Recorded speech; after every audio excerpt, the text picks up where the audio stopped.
আল্লাহ রাসূলের সাল্লাল্লাহু আলাইহি ওয়াসাল্লামের মৃত্যুর আগে তিনি সাহাবাদেরকে অনেক কিছু আগে থেকেই বলে দিয়েছিলেন যে তার চলে যাওয়ার পর পৃথিবীতে কি কি হতে চলেছে।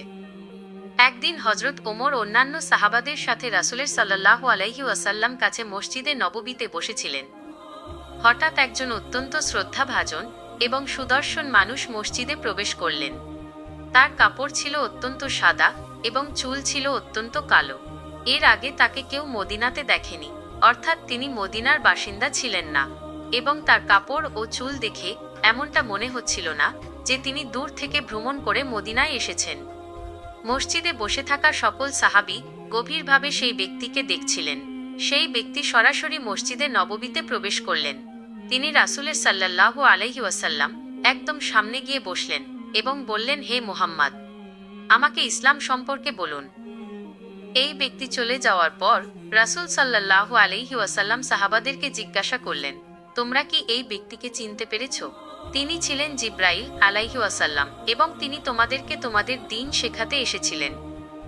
রাসূল সাল্লাল্লাহু আলাইহি ওয়াসাল্লাম জিবরাইলকে ইসলামের স্তম্ভগুলো সম্পর্কে বললেন যে আল্লাহ ছাড়া আর কাউকে উপাস্য হিসেবে না মানা, মুহাম্মদকে আল্লাহর রাসূল হিসেবে মানা, সালাত, নামাজ ও সাওম, রোজা, যাকাত ও হজ আদায় করা।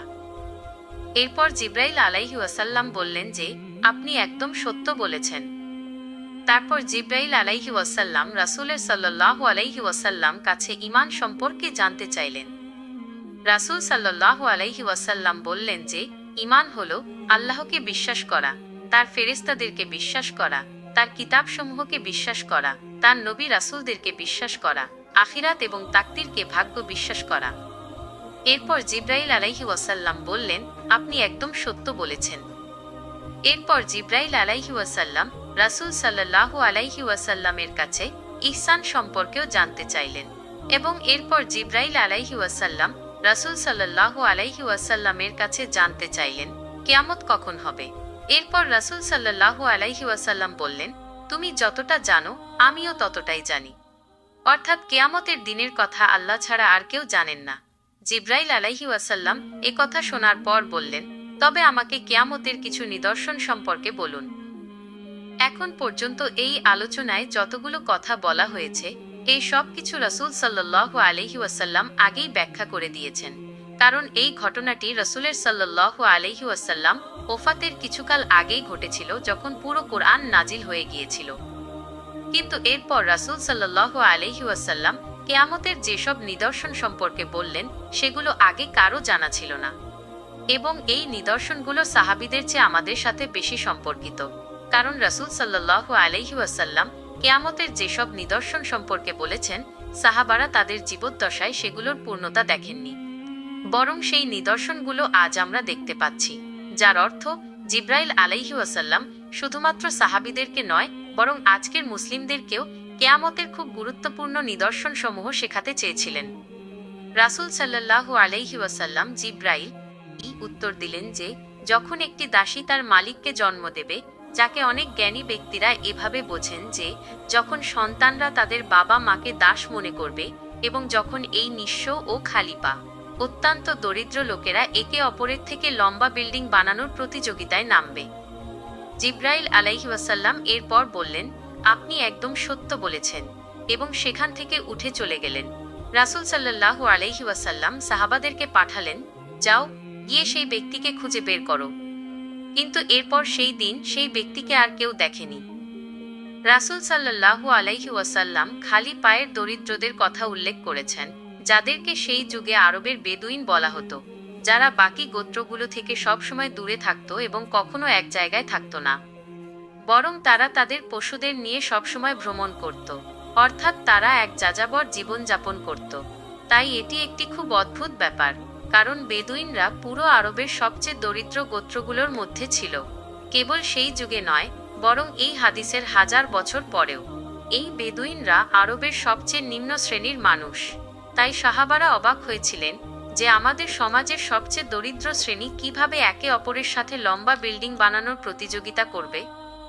রাসূল সাল্লাল্লাহু আলাইহি ওয়াসাল্লামের ওফাতের পর খেলাফতের সময়ে ইসলাম সব দিকে ছড়িয়ে পড়ার পর পৃথিবীর সবচেয়ে ক্ষমতাশালী ব্যক্তিরা কেবল মুসলিমদের মধ্যেই নয় বরং সেই সময় পর্যন্ত মানব ইতিহাসের সবচেয়ে বড় সাম্রাজ্যগুলোর মধ্যে ছিলেন, যারা আলেকজান্ডার দ্য গ্রেটেরও এবং জুলিয়াস সিজারের রোমান সাম্রাজ্যের চেয়েও অনেক বড় ছিল।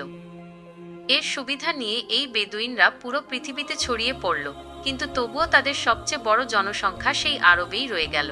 ধীরে ধীরে সময় পেরিয়ে গেল, কিন্তু তাদের সংস্কৃতিতে কোনো পরিবর্তন এলো না। এই বেদুইনরা এভাবেই তাদের জীবন কাটাতে থাকল। অবশেষে 1000 বছর পর উসমানী খেলাফতের শেষ সময় পৃথিবী পুরানো পদ্ধতি থেকে একটি নতুন শিল্প যুগের দিকে অগ্রসর হতে লাগল। তখন উসমানী খলিফা সুলতান আব্দুল হামিদ মুসলিমদেরকে আধুনিক বিশ্বের দিকে নিয়ে আসার জন্য অনেক শক্তিশালী সংস্কার সাধন করলেন এবং পুরো সাম্রাজ্যে অনেক প্রকল্প শুরু করলেন, যার মধ্যে ইস্তাম্বুল থেকে মদিনা পর্যন্ত একটি ট্রেনও নির্মাণ করা হলো। কিন্তু এই ট্রেনের পথে সবসময় একটি বড় বাধা ছিল, আর তারা ছিল এই বেদুইনরা। কারণ এই বেদুইনরা এর অনেক বছর আগে 1755 সালে 20,000 হাজিকে শহীদ করেছিল, যার পরে উসমানী সাম্রাজ্য তাদের সংস্কৃতি পরিবর্তন করতে শুরু করে এবং তাদের যাযাবর জীবন থেকে একটি স্থায়ী অঞ্চলে বসতি স্থাপনের চেষ্টা করে। কিন্তু বেদুইন গোত্রগুলো উসমানী সাম্রাজ্যের এই সংস্কারে একদমই খুশি ছিল না এবং অবশেষে সৌদি আরবের প্রথম বাদশাহ ইবন সাউদ বেদুইনদের একত্রিত করে উসমানী সাম্রাজ্যের বিরুদ্ধে একটি সেনাবাহিনী গঠন করলেন এবং এরপর ব্রিটিশদের সাহায্যে পুরো এলাকাটি জয় করে নিলেন, যাকে আমরা আজ সৌদি আরব বলি। এবং কিছু বছর পর এই অঞ্চলে তেল আবিষ্কারের পর এই বেদুইনরা, যাদের কাছে এর আগে কোনো সম্পদ ছিল না, তারা পৃথিবীর সবচেয়ে ধনী লোকদের মধ্যে গণ্য হতে শুরু করল এবং তাদের মধ্যে অনেক কোটিপতি এবং বিলিয়নিয়ারও উঠে আসলেন। কিন্তু তেল আবিষ্কারের পর এই সবারই জানা হলো যে এই তেল সবসময় থাকবে না। এই সম্পর্কে আমরা পরে কথা বলবো, তাই সাবস্ক্রাইব করুন।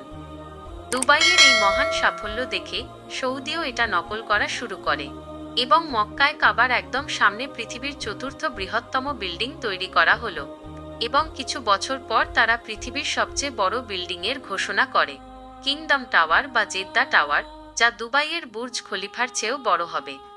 এবং এইভাবে সৌদি ইউএই থেকে এগিয়ে যাবে।